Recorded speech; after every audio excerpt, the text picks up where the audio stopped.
Hello बच्चों, biochem with विशाल में आपका स्वागत है। मैं विशाल सर। हम लोग क्लास 12th की केमिस्ट्री का इलेक्ट्रोकेमिस्ट्री चैप्टर पढ़ रहे थे। इसमें हम लोगों ने बच्चों स्टैंडर्ड इलेक्ट्रोड पोटेंशियल ईएमएफ के बारे में पढ़ रखा था और आज हम ई सेल के बारे में पढ़ेंगे। इसके पहले वीडियो में ई नॉट सेल के बारे में हमने पढ़ा था। बच्चों आज हमें थोड़ी सी मेरे गले में प्रॉब्लम है, इसलिए आपको हमारे साउंड में चेंजेस मिल सकता है, लेकिन ट्राई कीजिएगा, आप लोगों को सारी चीज़ें अच्छे से सुनाई देंगे। आज का वीडियो बहुत ही ज़्यादा इंटरेस्टिंग और इम्पॉर्टेंट है। क्योंकि आज आपका कई सारा कन्फ्यूजन डाउट क्लियर हो जाएगा और आप अच्छे से जान जाएंगे। आज हम नस्ट इक्वेशन का डेरिवेशन पढ़ेंगे कि किस तरीके से नस्ट इक्वेशन डराइव्ड किया गया है। ठीक है, तो आइए वीडियो को स्टार्ट करने से पहले जो भी स्टूडेंट न्यू हैं या जिन्होंने अभी तक हमारे चैनल को सब्सक्राइब नहीं किया है, प्लीज़ सब्सक्राइब करें, लाइक करें और ज़्यादा से ज़्यादा शेयर करें, जिससे कि सभी स्टूडेंट्स को इसका बेनिफिट मिल सके। तो बच्चों हम लोगों ने इसके पहले वाले वीडियो में स्टैंडर्ड इलेक्ट्रोड पोटेंशियल कैलकुलेट करना पढ़ा था। हमने पढ़ा था कि स्टैंडर्ड इलेक्ट्रोड पोटेंशियल के लिए टेम्परेचर 25 डिग्री सेल्सियस या फिर कैल्विन में चेंज करते हो तो 298 कैल्विन और प्रेशर 1 एटीएम और साथ ही साथ कंसंट्रेशन 1 मोलर होना चाहिए। ठीक, अगर इन तीनों कंडीशन रखा गया तो इस तरीके से इलेक्ट्रोड पोटेंशियल कैलकुलेट करते थे। तो होता था electrode potential E not cell. देखो ये स्टैंडर्ड कंडीशन को दिखाता है। किसको दिखाता है? Standard condition. क्या होता था? Potential of cathode minus potential of anode. ठीक, इस तरीके से फाइंड हम करते थे। आप बिल्कुल इजी समझिए, अगर हमें स्टैंडर्ड इलेक्ट्रोड पोटेंशियल या फिर ईएमएफ मेजर करना था तो स्टैंडर्ड कंडीशन का हम कैसे सॉल्व करते थे? कैथोड के पोटेंशियल और एनोड के पोटेंशियल को आपस में घटा देते थे तो हमारा सेल का ईएमएफ या स्टैंडर्ड इलेक्ट्रोड पोटेंशियल मिल जाता था। ये किस कंडीशन में होता था? जब टेम्परेचर 298 केल्विन था, प्रेशर 1 एटीएम था और कंसंट्रेशन 1 मोलर था। लेकिन अगर इन तीनों वैल्यू को हम चेंज कर दें या तीनों में से किसी को भी हम बदल दें, अगर तीनों में से कोई भी चेंज हो गया तो तुरंत ये स्टैंडर्ड कंडीशन नहीं रहेगा, ये चेंज हो जाएगा और वो कौन सा हो जाएगा? अननोन स्टैंडर्ड पोटेंशियल या फिर नॉन स्टैंडर्ड पोटेंशियल। और तब उसे ई नॉट सेल ना लिख करके ई सेल लिखेंगे। क्या लिखेंगे? E cell. और उस कंडीशन में कैसे इलेक्ट्रोड पोटेंशियल मेजर करते हैं आज हमें यही जानना है। अब तक ये फॉर्मूला आप किस कंडीशन में पढ़ते हैं? हम लोग पढ़े थे स्टैंडर्ड इलेक्ट्रोड पोटेंशियल के कंडीशन में, जो कि टेम्परेचर 298 था, प्रेशर 1 एटीएम था, कंसंट्रेशन 1 मोलर था। लेकिन अब जो हम पढ़ेंगे वो हम पढ़ेंगे ये तीनों की तीनों वैल्यू या बदल जाएंगी या कोई एक वैल्यू बदलेगा, यानी अननोन स्टैंडर्ड पोटेंशियल या फिर नॉन स्टैंडर्ड पोटेंशियल के केस में आज हम पढ़ेंगे। तो आज इसके थ्रू हम नस्ट इक्वेशन का डेरिवेशन करेंगे। तो सबसे पहले हमें पढ़ना होगा कि 1 मोल ऑफ इलेक्ट्रॉन पे चार्ज कितना होता है। 1 मोल ऑफ इलेक्ट्रॉन पे चार्ज कितना होता है? क्यों? क्योंकि आगे इस चीज़ को हमें यूज करना है कि 1 मोल ऑफ इलेक्ट्रॉन पे कितना चार्ज होता है। तो अगर 1 मोल ऑफ इलेक्ट्रॉन पे आप चार्ज करें तो पहले बताइए एक इलेक्ट्रॉन पे कितना चार्ज होता है? 1.67 इंटू 10⁻⁻19 कूलम। इतना ही होता है। कितना? एक इलेक्ट्रॉन का चार्ज इतना होता है और साथ ही साथ इनटू अब कितना आपको इलेक्ट्रॉन का चार्ज फाइंड करना है? n मोल ऑफ इलेक्ट्रॉन का फाइंड करना है। तो अब उसके साथ साथ अब n मोल में अवोगाड्रो नंबर कितना होता है? 6.023 इंटू 10⁻23 इतना होता है बच्चा। अब जब आप इसको सॉल्व करेंगे तो n कितना है आपका? 1। तो n की जगह कितना आ जाएगा? 1। तो आपका आएगा 96,485 कूलम्स। क्या आएगा? कूलम्स। इतना आएगा। तो बेटा देखो ये 500 के नियर अबाउट है, इसलिए हम इसको मान लेते हैं 96,500 कूलम और इसी को हम क्या कहते हैं? 1 फैराड। तो याद रखिएगा, अगर आपसे पूछा गया 1 मोल ऑफ इलेक्ट्रॉन के ऊपर कितना चार्ज होता है तो 96,500 कूलम्स, या फिर 1 फैरेड बराबर कितना होता है तो 96,500 कूलम। ये वैल्यू आगे हम यूज करेंगे, इसलिए आपको अभी आना चाहिए कि 1 मोल ऑफ इलेक्ट्रॉन के ऊपर चार्ज कितना होता है। अगर हम पूछे 2 मोल्स ऑफ इलेक्ट्रॉन के ऊपर कितना चार्ज होता है तो इंटू 2, क्यों? क्योंकि n की वैल्यू हम 1 रखे थे, क्योंकि हमें कितना चाहिए था 1। अब हमें जितना मोल चाहिए n की वैल्यू उतना रख के, यानी वहां इतना से इंटू कर देंगे और हमें हमारा वैल्यू मिल जाएगा। तो क्लियर हो गया। तो आइए आज हम लोग पढ़ते हैं कि किस तरीके से नस्ट इक्वेशन को डिराइव्ड किया जाता है, यानी हम लोग पढ़ेंगे अननोन स्टैंडर्ड पोटेंशियल या फिर क्या नॉन स्टैंडर्ड इलेक्ट्रोड पोटेंशियल के बारे में। ठीक है, आइए चलिए देखते हैं। बच्चों, अगर हम गैल्वेनिक सेल की बात करें, किसकी बात करें? गैल्वेनिक सेल, तो हम जानते हैं स्पॉन्टेनियस रिएक्शन होता है। क्यों स्पॉन्टेनियस क्यों होता है? क्यों? क्योंकि आप याद कीजिए, इस तरीके से जब हम सेल बनाए थे आपका, तो सेल बनाए थे यहाँ पर जब जिंक का रॉड जिंक का सल्फेट था, कॉपर का रॉड कॉपर का सल्फेट सॉल्ट ब्रिज से जुड़ा था, तो बताइए क्या हुआ था? क्या हमें करंट देना पड़ा था? नहीं, अपने आप तुरंत जिंक Zn2+ के रूप में ऑक्सीडाइज होकर के सोल्यूशन में आ गया था और इलेक्ट्रॉन ऐसे सर्किट से ऊपर चला गया था, और यहाँ से कॉपर क्या था? सोल्यूशन से इसे चला गया था। तो मतलब कि अगर गैल्वेनिक सेल की बात करें तो ये रिएक्शन खुद ब खुद होता है, अपने आप होता है, और जो रिएक्शन अपने आप हो, खुद ब खुद हो, उसे क्या कहते हैं? Spontaneous reaction. यानी गैल्वेनिक सेल का रिएक्शन कैसा होता है? स्पॉन्टेनियस होता है, स्पॉन्टेनियस रिएक्शन होता है। ठीक, अब जब स्पॉन्टेनियस रिएक्शन होता है तो अब गैल्वेनिक सेल की बात करें तो सेल के द्वारा वर्क किया जाता है। क्यों? क्योंकि देखो जाहिर सी बात है, इलेक्ट्रॉन का फ्लो हो रहा है, तो इलेक्ट्रॉन के फ्लो होने की वजह से क्या हो रहा है? करंट फॉर्म हो रहा है। अब जब करंट सर्किट में फ्लो हो रही है तो वर्क कौन कर रहा है? सेल ना कर रहा है, तो क्या होता है? वर्क डन किया जा रहा है ना। तो गैल्वेनिक सेल जो होता है वो स्पॉन्टेनियस रिएक्शन होता है, और स्पॉन्टेनियस रिएक्शन होने की वजह से और सेल के द्वारा क्या किया जाता है? वर्क डन किया जाता है, यानी work done by the cell. याद रखिएगा, ये बहुत कंफ्यूज करता है, by the cell on the cell. क्यों? सिंपल सी बात है, क्यों? क्योंकि जिंक Zn2+ से सोल्यूशन में आया और यहाँ से इलेक्ट्रॉन फ्लो हुआ और यहाँ से सोल्यूशन से इलेक्ट्रोड्स पे गया, तो ऐसे इलेक्ट्रॉन्स के फ्लो होने से क्या हुआ? सर्किट में करंट फ्लो हुआ। तो करंट फ्लो हुआ, तो जब करंट गया, करंट से हम उस करंट को यूज कर सकते हैं, उसको हम वोल्ट मीटर में मेजर कर सकते हैं, बल्ब उसको जला सकते हैं। तो वो कैसे वो जल रहा है? क्यों? क्योंकि सेल वर्क कर रहा है तब न जल रहा है, तो सेल के द्वारा वर्क किया जा रहा है, बाय द सेल वर्क हो रहा है, न कि सेल के ऊपर। सेल के ऊपर कब होता? जब इलेक्ट्रिकल सेल होता है, जब हम करंट पास करते, करंट की वजह से सोल्यूशन में रिएक्शन होता, तो मतलब जब हम कुछ दिए तो रिएक्शन हुआ, तो वहां पर वर्क ऑन सेल होता। लेकिन यहां पर क्या कर रहे हैं हम? यहां पर खुद ब खुद सेल के द्वारा रिएक्शन हो रहा है और करंट फ्लो हो रहा है। तो जब work done by the cell calculate करते हैं तो हम अच्छे से जानते हैं W = Q × V होता है। आपने फिजिक्स में ये पढ़ा होगा और इसी फॉर्मूले की हमें जरूरत है। अभी तक हमारी बात समझ में आई कि गैल्वेनिक सेल जिसमें ऑक्सीडेशन रिडक्शन रिडॉक्स रिएक्शन होता है, कैसा रिएक्शन होता है? रिडॉक्स होता है। तो रिडॉक्स रिएक्शन होने के वजह से और साथ साथ अपने आप रिएक्शन कंप्लीट होता है, इसलिए स्पॉन्टेनियस रिएक्शन होता है, और सेल खुद वर्क करता है, इसलिए work done by the cell होता है। और वो वर्क डन कितना होता है? Q × V। और यहाँ पर सबसे इंपॉर्टेंट इसी Q का है, यही Q सबसे इंपॉर्टेंट है, जिसको हम चार्ज कहते हैं। कितना चार्ज है, कैसे चार्ज है, यही हमें आपको क्लियर करना है, क्योंकि यही क्लियर होगा तभी आप हमारी बात को समझेंगे। हम कौन सा सेल पढ़े हैं? Daniell cell. कौन सा सेल पढ़े बच्चा? Daniell cell. तो डेनियल सेल में हमने पढ़ा था एनोड कैथोड दोनों था, ऑक्सीडेशन रिडक्शन दोनों हो रहा था। तो सबसे पहले अगर हम एनोड की बात करें तो हम पढ़े थे कि Zn+2 में गया था, अब +2 इलेक्ट्रॉन्स बाहर आए थे, याद आ रहा है।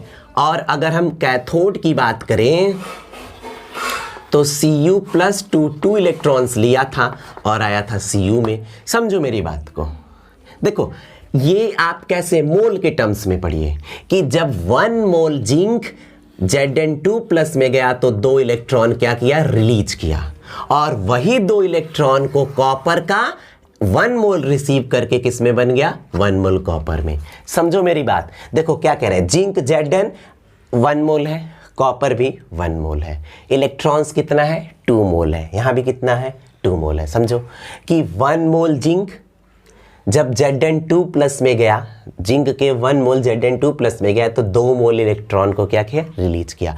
अब यही 2 मोल इलेक्ट्रॉन कॉपर के 1 मोल Cu2 प्लस के द्वारा रिसीव किया गया तो किस में बदल गया, Cu में। तो अगर 1 मोल ऑफ इलेक्ट्रॉन पे चार्ज हम पूछते हैं, किस पे, 1 मोल ऑफ इलेक्ट्रॉन पे, जब हम 1 मोल ऑफ इलेक्ट्रॉन पे चार्ज पूछते तो आप कितना बताते, 96,500 कूलम्स या 1 फैरेड, ये बताते। पर यहां पर कितने मोल्स ऑफ इलेक्ट्रॉन है, 2 मोल्स ऑफ इलेक्ट्रॉन है, तो क्या हो जाएगा 2 इंटू 96,500 कूलम्स। ठीक, अब अगर हम डेनियल सेल मान करके यहाँ चार्ज को रख दे 2 इंटू 96,500 कूलम्स, अगर सेल कोई और बदला या रिएक्शन कोई और बदली और यहाँ 2 मोल्स की जगह 3 मोल्स हुआ, 4 मोल्स हुआ, तो हमारा क्वेश्चन यहाँ पर डेरिवेशन तो रॉन्ग हो जाएगा। इसलिए हम यहाँ 2 मोल्स, 3 मोल्स, 1 मोल्स न मान करके n मोल मानेंगे। क्या मानेंगे, n मोल। हम मान लेंगे कि ये n मोल्स ऑफ इलेक्ट्रॉन है, जिससे कि हमारा हर एक क्वेश्चन को सॉल्व करने में क्या हो, आसानी हो। समझ में आ रही है। तो डेनियल सेल में एनोड कैथोड दोनों है, देखो ऑक्सीडेशन रिडक्शन दोनों हो रहा है ना, इसलिए रिडॉक्स रिएक्शन, और ये दोनों रिएक्शन क्या होता है, स्पॉन्टेनियस होता है। ठीक, तो अब हम क्या कहेंगे, यानी हमारा चार्ज क्या है, n मोल ऑफ इलेक्ट्रॉन है, और ये क्या है, 1 फैरेड के बराबर है। यानी हम W इक्वल टू Q की जगह क्या रखेंगे, n इंटू एफ। हम Q की जगह n इंटू एफ रखेंगे तो n into F into V हो जाएगा। और ये V क्या है, V क्या है, वोल्टेज है, पोटेंशियल है ना, क्या है V, पोटेंशियल। और आप अच्छे से जानते हैं सेल का पोटेंशियल को हम क्या लिखते हैं, ई सेल। याद आ रहा है, यही तो हम लिखते हैं, किसी भी सेल के पोटेंशियल को हम क्या लिखते हैं, ई सेल। तो हम पोटेंशियल जो कि ई सेल होता है, क्योंकि ई सेल ही तो पोटेंशियल है, यहाँ रख सकते हैं। तो W इक्वल टू हो जाएगा एन एफ, एफ ऐसे लिखो बड़ा वाला, एन एफ ई सेल। हो सकता है, इतनी बातें हमारी समझ में आ रही है कि W equal to N F E cell. अब W क्या है, वर्क डन है। ठीक, अब वर्क क्या हो रहा है, work done by the system. जब सिस्टम खुद काम कर रहा है तो सिस्टम की एनर्जी क्या होगी, डिक्रीज होगी। सिंपल सी बात है। जब हम पे कोई काम करेगा तो क्या होगा, हमारी एनर्जी पॉजिटिव होगी, क्योंकि हमें तो एनर्जी मिल रही है। और जब हम ही काम करेंगे, जनरल सा मेथड है, तुम किसी के लिए हेल्प करोगे, अगर मजदूरी करोगे, कुछ भी करोगे, तो तुम्हारी एनर्जी तो डाउन होगी, तुम्हारी एनर्जी तो घटेगी। तो आप पढ़े कि work done by the system, यानी जब सिस्टम काम कर रहा है, W खुद काम कर रहा है, तो W की एनर्जी क्या होगी, घटेगी। और जो एनर्जी घटेगी वो क्या होगी, माइनस होगी। और एनर्जी के इसी चेंज को, इसी घटने को तो डेल जी, गिब्स फ्री एनर्जी कहते हैं। क्या होता है डेल जी, गिब्स फ्री एनर्जी, मतलब वह एनर्जी होता है जो घटती है, जो सेल की एनर्जी में अगर चेंज आता है तो उसी को कहते हैं। यानी हम W की जगह माइनस डेल जी रख सकते हैं। क्यों माइनस डेल जी, क्यों, क्योंकि ये माइनस इसलिए क्योंकि एनर्जी घट रही है, और W चेंज हो रहा है इसलिए डेल जी, और डेल इसलिए क्योंकि वैल्यू बहुत छोटी होती है इसलिए। तो अब अगर हम W की जगह इस वैल्यू को रखें तो क्या हम रख सकते हैं, minus del G equal to N F E cell. या फिर क्या हम इसे ऐसे लिख सकते हैं, क्या हम इसे ऐसे लिख सकते हैं बच्चा, ऐसे कि del G equal to minus, अब देखो एन एफ ई सेल। देखो ये फॉर्मूला निकल कर आ गया, समझ में आया। यानी गिब्स फ्री एनर्जी का चेंज जो होता है वो minus N F E cell, यानी नॉन स्टैंडर्ड इलेक्ट्रोड पोटेंशियल, इसके मल्टीप्लिकेशन के बराबर होता है। ठीक, तो यहां पर डेल जी क्या है, गिब्स, ये फॉर्मूला बहुत ही ज्यादा इंपॉर्टेंट है, एग्ज़ाम के लिए, बोर्ड की एग्ज़ाम के लिए भी और एंट्रेंस एग्ज़ाम के लिए भी।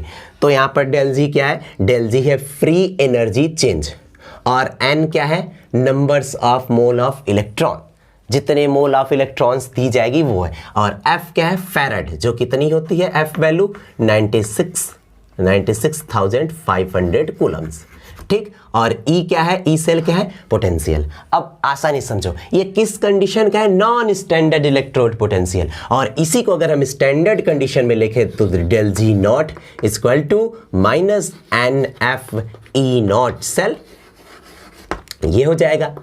कोई दिक्कत नहीं, ये नॉन स्टैंडर्ड कंडीशन के लिए है, ये स्टैंडर्ड कंडीशन के लिए है। क्यों? क्योंकि नॉट स्टैंडर्ड कंडीशन को रिप्रेजेंट करता है, ठीक। अब इसको अगर डेल जी की वैल्यू फाइंड करनी हो तो आपको एन की वैल्यू पता चल जाएगी, फैराड तो पता ही है, और ई नॉट सेल आप कैसे निकाल सकते हैं, ई नॉट सेल इक्वल टू क्या, potential of cathode minus potential of anode, निकाल सकते हैं।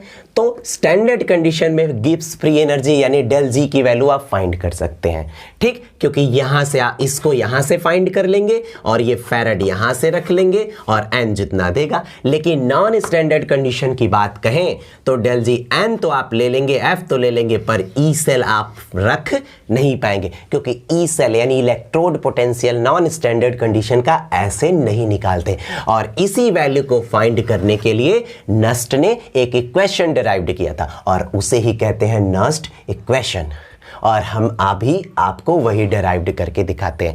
तो आइए देखते हैं कि नस्ट इक्वेशन किस तरीके से डिराइव्ड किया गया था। अगर आपसे पूछा गया कि नस्ट इक्वेशन का क्या यूज था, तो क्योंकि गिब्स फ्री एनर्जी की वैल्यू फाइंड करने के लिए हमें ई सेल की वैल्यू चाहिए, और वो कैसे फाइंड होता है, नस्ट इक्वेशन से फाइंड होगा। तो यहां रख करके हम इसको निकाल लेंगे, ठीक। तो ये चीज आपको समझ में आया, फटाक से आप इसको नोट कर लीजिए। ये क्या था, गिब्स फ्री एनर्जी और सेल के इलेक्ट्रोड पोटेंशियल के बीच रिलेशन है, जो कि एग्जाम में मैक्सिमम टाइम पूछे जाते हैं। इस पे भी न्यूमेरिकल्स आते हैं जब हम स्टैंडर्ड ये non standard electrode potential Nernst equation derived कर लेंगे, तो दोनों पे अच्छे से न्यूमेरिकल का प्रैक्टिस करेंगे। आइए देखते हैं standard non standard electrode potential मतलब कि नस्ट इक्वेशन। देखो बच्चा, अब नस्ट इक्वेशन का डेरिवेशन करने के लिए अभी तक हमने जो दोनों फॉर्मूला निकाला है इसका यूज होगा। कौन कौन सा, del G equal to minus N F E cell, और दूसरा del G naught equal to minus N F E not cell, ठीक। ये क्या है, Gibbs free energy non standard condition में, ये क्या है, Gibbs free energy standard condition में। इन दोनों के यूज से ही हम वैल्यू को क्या करते हैं, फाइंड करते हैं। और हम जानते हैं स्टैंडर्ड कंडीशन के लिए क्या, टेम्परेचर 298 केल्विन, प्रेशर 1 atm और कंसंट्रेशन 1 मोलर होना चाहिए, ठीक। अगर ये कंडीशन हुआ तो क्या हो जाएगा, स्टैंडर्ड कंडीशन। पर नॉर्मली ये कंडीशन नहीं होता। तो ये कंडीशन ना होने की वजह से जब ये कंडीशन में तीनों वैल्यू बदले या तीनों में से कोई एक वैल्यू बदले, तो क्या हुआ, नस्ट एक साइंटिस्ट थे, उनको समझ नहीं आ रहा था कि हम कैसे ई सेल कैलकुलेट करें। तो वो ई सेल कैलकुलेट करने के लिए, क्यों, क्योंकि सिस्टम के द्वारा वर्क हो रहा है, work done by the system. तो उन्होंने क्या किया, उन्होंने थर्मोडायनेमिक्स यूज किया। क्या यूज किया, थर्मोडायनेमिक्स। और थर्मोडायनेमिक्स का यूज करके एक फॉर्मूले से इसको डिराइव्ड किया, और उस फॉर्मूले को, उस रिलेशन को आपको याद करना होगा। क्यों, क्योंकि वो रिलेशन बहुत ही ज़्यादा इंपॉर्टेंट है। और क्यों, और इसके डेरिवेशन की ये कहाँ से आया, इस चक्कर में हम लोग पढ़ेंगे तो काफ़ी ज़्यादा प्रॉब्लम में चले जाएंगे। तो इसलिए आप इसे याद रखेंगे, del G equal to del G naught, हाँ, del G naught plus R T L N Q. इसे आप इसे याद रखेंगे। ये अभी तक आप लोगों के लिए अननोन था, लेकिन अब आप इसके बारे में जान गए। इसी इक्वेशन, ये कहां से आया था, थर्मोडायनेमिक्स से आया था। इसी को यूज करके उन्होंने सेल का, अननोन सेल का इलेक्ट्रोड पोटेंशियल क्या किया था, मेजर किया था। किसने? गिब्स ने। उन्होंने बताया था यहाँ पर डेल जी क्या है? Free energy change. किस कंडीशन में? Non standard condition. Del G naught क्या है? Free energy change. किस कंडीशन में? स्टैंडर्ड कंडीशन में। आर क्या है? गैस कांस्टेंट, और आर की वैल्यू कितनी होती है? 8.21, है ना? यही होता है ना, 8.314 होता है बेटा, 8.314 जूल पर मोल केल्विन। ये याद रखिएगा, आर की वैल्यू इतना होता है, और टी क्या है? टेम्परेचर, जो कितना होता है? 298 केल्विन। ये होता है ना? तो ये उन्होंने जो रिलेशन लिया था उसमें कौन कौन सी चीजें थी? आपको कोई डाउट? ये क्या है? Non standard, standard. अब इसकी जगह क्या हम वैल्यू रख दें? तो डेल जी की जगह हम क्या रखेंगे? Minus N F E naught E cell. फिर क्या रखेंगे? स्क्वायर टू, है ना? क्या हो जाएगा? Minus N F E not cell. ठीक। अब उसके बाद बात करते हैं किसका? Plus R T L N Q. इसकी बात करते हैं। किसकी बात करते हैं? R T L N Q की बात करते हैं। तो अगर R T L N Q, ये एल एन क्या होता है? ये एल एन बेटा कुछ नहीं होता, ये एल एन जो बात करते हैं एल एन की, ये लॉग ई होता है। लॉग द बेस क्या होता है? ई होता है। ठीक। अगर आप log द बेस ई को लिखना चाहें तो आप क्या लिख सकते हैं? log द बेस ई को आप log द बेस ई को लिख सकते हैं 2 ln, ये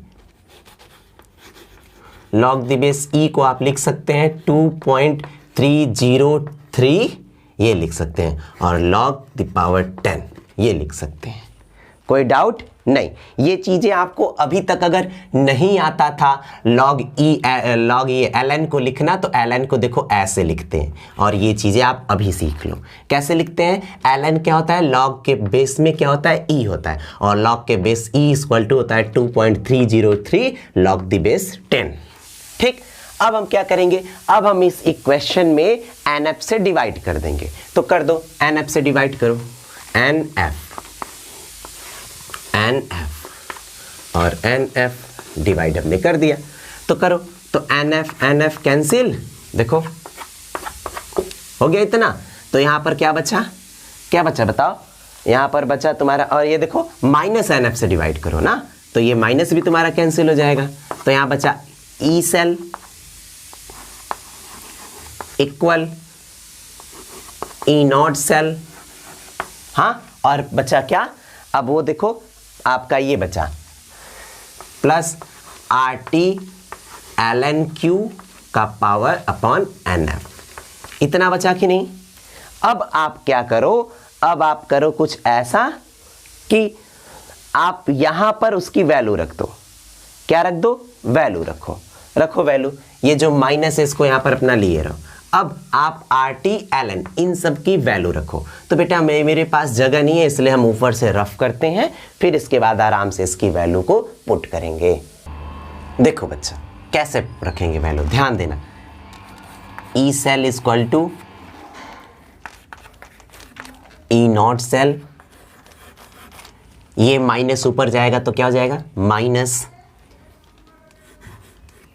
are T L N Q का पावर एन। ठीक। यहां से भी कई सारे न्यूमेरिकल एग्जाम में आते हैं, यहां से भी न्यूमेरिकल एग्जाम में आते हैं। और आपके लिए हम क्या करेंगे? हम आर टी एल एन की वैल्यू रख करके डायरेक्ट आपको देंगे कि आपको इजी हो। तो अब क्या करोगे? E cell equal to E not cell. R की वैल्यू कितनी थी? देखो अभी आप पढ़े थे, माइनस क्या था? 8.314। टी की वैल्यू कितनी है? 298 केल्विन। एल एन की वैल्यू कितनी थी? अभी हमने मिटाया 2.2303। कितना था भाई? 2.303। हाँ ठीक। और लॉग के बेस कितना है? 10। अपॉन में n कितना है, तो n तो n ही है, f कितना है 96,500 कूलम्स, इतना है। अब आप सॉल्व करोगे इतना को, अगर आप सॉल्व करोगे इतने को, है ना, तो इतने को सॉल्व करने के बाद आपकी वहां पर वैल्यू कितनी आएगी देखिए। जब आप इतने को सॉल्व कर दोगे तो आपका आएगा E cell equal to E not cell minus कितना आएगा 0.059 अपॉन में क्या होगा n, और यहां होगा log द बेस 10। क्लियर हो रहा है, ये होगा। और ये आपका क्यों छूट गया था, ये क्यों, तो यहां पर आ जाएगा क्यों। ये है नस्ट इक्वेशन। देखिए किस तरीके से हम लोगों ने नस्ट इक्वेशन को डिराइव किया। ये क्या है, नस्ट इक्वेशन। अब देखो यहां से ई नॉट सेल की वैल्यू, यहां से ई सेल की वैल्यू मिल जाएगा कि नहीं। अब ई सेल की वैल्यू को ले करके minus N F E cell, बताओ यहां पर पुट करके ये वैल्यू यहां से यहां रख करके गिब्स फ्री एनर्जी निकाल सकते हैं, निकाल सकते हैं। तो नस्ट ने यही किया था, यही है नस्ट इक्वेशन। इसे भी आप नस्ट इक्वेशन के तौर पे यूज कर सकते हैं, इसे भी यूज कर सकते हैं, लेकिन यहाँ से ज़्यादा यहाँ आसान है। क्यों, क्योंकि यहाँ पर वैल्यू रख दी गई। और ये क्यों क्या होता है, इसमें कौन क्या क्या है, E cell non standard electrode potential of cell, E not cell standard electrode potential of cell, and numbers of moles of electron lock retain. और क्यों क्या है, क्यों है आपका कोफिशिएंट है। कौन सा कोफिशिएंट है, रिएक्शन कोफिशिएंट है। अब रिएक्शन कोफिशिएंट को आप इक्विलिब्रियम में क्लास 11th में पढ़े होंगे, और नहीं पढ़े हैं फिर भी हम क्यों को कैसे फाइंड करते हैं ये बता देंगे, और हम इसके ऊपर न्यूमेरिकल प्रैक्टिस करेंगे। उम्मीद है कि आप लोगों आज समझ गए कि किस तरीके से नस्ट ने अपने क्वेश्चन को डिराइव्ड किया था और क्यों डिराइव्ड किया था, और डेल्टा जी यानी फ्री एनर्जी चेंज और सेल के ईएमएफ यानी इलेक्ट्रोड पोटेंशियल ही ईएमएफ होता है के बीच क्या रिलेशन होता है। ठीक, तो आज के लिए बस इतना ही। नेक्स्ट वीडियो में हम दोनों पे अच्छे से कई तरीके के न्यूमेरिकल्स को प्रैक्टिस करेंगे, क्योंकि ये बहुत इंपॉर्टेंट है, एग्जाम में बहुत ज़्यादा आता है, इसलिए आप अच्छे से पढ़ते रहिए, ध्यान से पढ़िए। हाँ, मेरे गले की वजह से हम कुछ दिन तक हम वीडियो अपलोड नहीं कर सके, लेकिन अब हम बराबर कंटिन्यू करेंगे। हम लोग नेक्स्ट वीडियो में इसके आगे के टॉपिक को लेकर मिलते हैं। तब तक आप पढ़ते रहिए और प्लीज़ लाइक शेयर सब्सक्राइब जरूर कीजिए। मिलते हैं नेक्स्ट वीडियो में, तब तक के लिए टाटा बाय बाय।